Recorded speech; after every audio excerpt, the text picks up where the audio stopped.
Parlons culture. Maintenant, nous nous intéressons à la musique folklorique traditionnelle de la Guinée forestière. Nous sommes en Zérékoré, des jeunes diplômés évoluant dans l'administration civile ou encore des ouvriers de moins de 30 ans se sont constitués en troupe artistique pour sauver le reste des instruments de musique qui datent de plusieurs siècles dans la région forestière. L'instrument le plus particulier dans ce reportage s'appelle le toulou. Il est signé Makiso et Ibrahima Sori Kamara. Dans l'histoire de chacune des 4 régions naturelles de la Guinée, les chefs coutumiers étaient toujours accompagnés par un groupe de musiciens traditionnels. Avec l'évolution du temps, les instruments de musique qui étaient utilisés tendent à disparaître peu à peu. Justin est administrateur civil, a tout abandonné malgré ses études supérieures pour consacrer une partie de son temps à pérenniser la valeur du folklore de la forêt. C'est jugé nécessaire de mettre en valeur nos cultures, nos coutumes traditionnelles à travers les enfants afin qu'on puisse montrer aux adultes que nous pouvons quelque chose. Le jeune Paul a moins de 20 ans. Il appartient à la troupe Toulou, encadrée par des religieux catholiques missionnaires de Zérékoré. Il a appris à jouer à cet instrument musical avant, depuis Conakry. Aujourd'hui, il cumule son métier de menuisier à la pratique de la musique traditionnelle. Nous avons commencé depuis Conakry à apprendre le flûte. C'est l'évêque qui nous a acheté ces instruments. Notre chef d'orchestre s'appelle Samori Delamou. Dans les églises ou dans la plupart des lieux de cérémonie en Guinée forestière, ils sont sollicités pour leurs prestations afin d'embellir la fête au village. De retour à Conakry pour parler du groupe organisé des hommes d'affaires qui a signé un partenariat avec la Chambre d'arbitrage ce jeudi à Conakry. C'est une idée du président du GOA pour Chérif Abdallah. Faire un partenariat avec cette institution est d'une importance capitale pour des opérateurs économiques. C'est le siège de la Chambre d'arbitrage sise à la Belle-Vue dans la commune de Ratoma qui a servi de cadre à cette signature. Ouminatou Sidibé, Ibrahima Sori, 5 Souma. En Guinée, les opérateurs économiques sont souvent confrontés à de multiples problèmes, d'où la signature de ce partenariat. La Chambre d'arbitrage jouera le rôle de médiateur et devrait régler les litiges à l'amiable. Dieu merci, la crédibilité est là. Donc, vu tout ça réuni, je pense que nous pouvons aller très loin avec ce nouveau partenariat que nous allons signer tout à l'heure avec la Chambre d'arbitrage de Guinée. Donc c'est quelque chose qui est extrêmement important pour nous.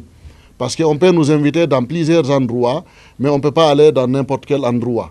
Parce que le GOA aussi a sa façon de travailler. Le président du GOA indique que cette signature va améliorer les affaires dans le pays et attirer d'autres opérateurs internationaux en Guinée.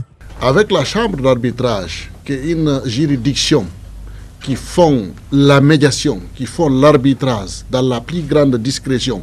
Et c'est ce que les opérateurs économiques souhaitent. Personne ne souhaite être exposé. Parce que si on sait qu'il y a des problèmes dans le milieu des affaires, l'argent a peur du bruit. La procédure d'arbitrage est confidentielle. Toutes les audiences se tiennent à huis clos, de sorte que le public n'est pas informé des litiges soumis à la Chambre. Nous sommes confidentiels. Nous voulons, comment on appelle ça, quand on a, avec les opérateurs économiques, il ne faut pas trop de bruit. Donc nous, c'est la discrétion. Ça va nous apporter beaucoup, on va les aider beaucoup. Il y a la médiation, il y a l'arbitrage, il y a la médiation. Donc ça va nous apporter beaucoup. La publicité est souvent de nature à envenimer les rapports entre les parties et jeter le discrédit sur les entreprises mises en cause. Cet avantage peut permettre de préserver les relations futures, conclut la secrétaire générale de la Chambre d'arbitrage en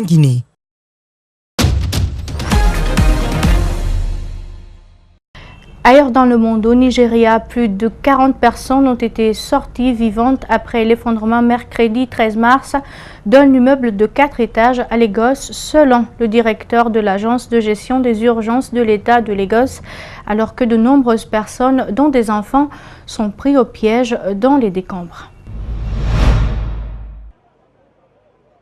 Les secours nigérians sont engagés dans une course contre la montre après l'effondrement mercredi 13 mars d'un immeuble de 4 étages abritant une école près du marché Itafadi à Lagos Island, un quartier populaire de la capitale économique du Nigeria. La catastrophe a fait de nombreuses victimes, dont des enfants pris au piège dans les décombres. Le dernier étage de l'immeuble abritait une école maternelle et primaire, mais il était encore difficile dans l'immédiat d'établir un bilan des victimes, une grande confusion régnant sur place.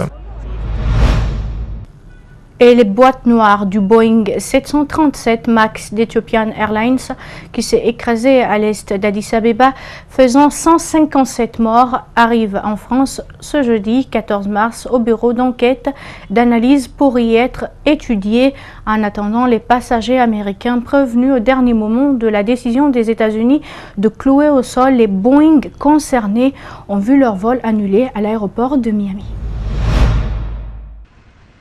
L'Éthiopie, qui ne dispose pas d'équipements nécessaires, a confié la lecture de 2 boîtes noires au Bureau d'enquête et d'analyse BEA, un organisme public français chargé des enquêtes de sécurité dans l'aviation civile. Le BEA a précisé que les autorités éthiopiennes communiqueraient elles-mêmes sur les progrès de l'enquête. L'Allemagne avait auparavant annoncé ne pas pouvoir prendre en charge les boîtes noires, n'ayant pas les moyens techniques de les analyser. Le crash de l'avion Ethiopian Airlines est le second en moins de 6 mois pour le Boeing 737 MAX 8.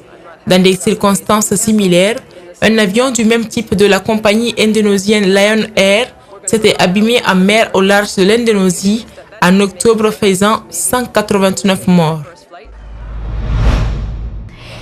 Et c'est tout pour ce journal à tous. Merci de l'avoir suivi. Merci également à l'équipe de la rédaction ainsi qu'à celle technique. Restez avec nous, nos programmes continuent sur Espace TV. Au revoir.